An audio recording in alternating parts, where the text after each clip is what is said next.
You know, when we're humming along to songs, do we really know what we're humming to? Do we really know what the song is about? Well, that's the world we live in. We're always going to get misinterpretations of one particular thing, which should be clear, but maybe not. These are rock songs that are very misunderstood. We think we know the title, maybe we don't. On Rock History Book.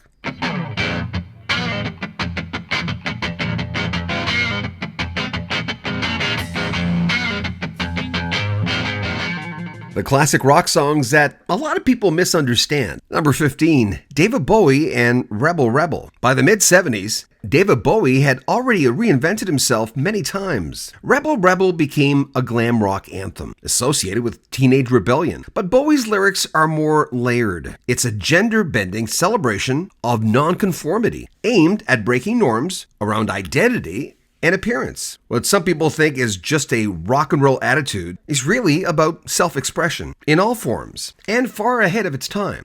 Number 14, Steely Dan and Reeling in the Years. Steely Dan became known for their slick, jazz-infused rock with cerebral lyrics. Reeling in the Years feels like a nostalgic, feel-good jam. But Donald Fagen and Walter Becker, the two main guys in that band, were masters of irony. The song is actually about bitterness, looking back on a wasted relationship, not fond memories. Its breezy sound masks razor-sharp cynicism, a hallmark of Steely Dan. Number 13, U2 and Sunday Bloody Sunday. By the early 80s, U2 were rising stars with Bono, impassioned voice, and the Edge's signature guitar sound. Sunday Bloody Sunday is often mistaken as a violent pro-war song because of its militaristic drums. But Bono wrote it as an anti-violence anthem, responding to the Bloody Sunday massacre in Northern Ireland. It's about the horror of innocent bloodshed, not a call to arms. Number 12, Creedence Clearwater Revival and Fortunate Son. CCR stood out in the late 60s for their swampy southern tinged rock, despite being from California. Fortunate Son is blasted at sports games like it's just a high-energy rock song. Yet it's an angry protest song against class inequality during the Vietnam War. Lead singer and driving force behind CCR, John Fogerty, wrote it about how the rich sent the poor off to die. What sounds like a celebration is, in fact, bitter criticism. Number 11, Led Zeppelin and Stairway to Heaven. Zeppelin ruled the rock scene in the 70s with their blend of blues, mysticism, and power. Stairway to Heaven, from their famous fourth album, became the ultimate rock radio station staple. It's often treated as a spiritual, hopeful anthem, but Robert Plant has described it as a warning about materialism, about a woman who accumulates wealth thinking it will buy her salvation. It's not about transcendence. It's a quiet critique on greed and superficiality, hidden beneath those ethereal melodies. Number 10, The Who and My Generation. With Pete Townshend's windmill guitars and Roger Daltrey's commanding voice, The Who became known for their rock operas like Tommy. But My Generation from 1965 still defines them. The stuttering delivery and the rebellious lyrics sound like youthful arrogance. But Townshend, who was the driving force behind this band, has said it's actually about fear of aging and class tension, not just teenage rebellion. Behind its brashness is vulnerability, a dread of growing up, invisible and irrelevant. Number 9, Fleetwood Mac and Go Your Own Way. This band achieved global superstardom with their second album featuring Lindsey Buckingham and Stevie Nicks, Rumors. Released February 4th, 1977, it was the band's 11th studio album after many personnel changes. The record was fueled by personal drama. Go Your Own Way, written by Lindsey Buckingham, sounds like a breakup anthem because of the toughness of the song. Fans often assume it's a defiant farewell, but it's more complicated. It's Buckingham's frustration with his former girlfriend, who he was breaking up with at the time of recording the album, Stevie Nicks. It was all aired out in public, raw and unresolved. What sounds empowering is really about pain and anger, wrapped in shimmering California rock. Number 8. Boston, More Than a Feeling. The band's self-titled 1976 debut for a long time was the biggest selling first album of all time. Powered by Tom Scholz's layered guitar magic and Brad Delp's soaring vocals, More Than a Feeling became their career-defining hit. Many fans still think it's a love song, but Scholz has revealed it's about power of music itself, how a song can transport you to a lost moment in time. It's not about a girl, it's about memory, nostalgia, and longing for something you can't quite recapture. Number 7. Pink Floyd and Another Brick in the Wall, Part 2. By the late 70s, Pink Floyd had become progressive rock's gold standard with albums like Dark Side of the Moon and The Wall. Another Brick in the Wall, Part 2 became their biggest hit, fueled by that memorable children's choir. But people often misread it as an anti-education protest song. But it's not about rejecting learning. It's about rebellion against authoritarian schooling systems, especially in post-war Britain.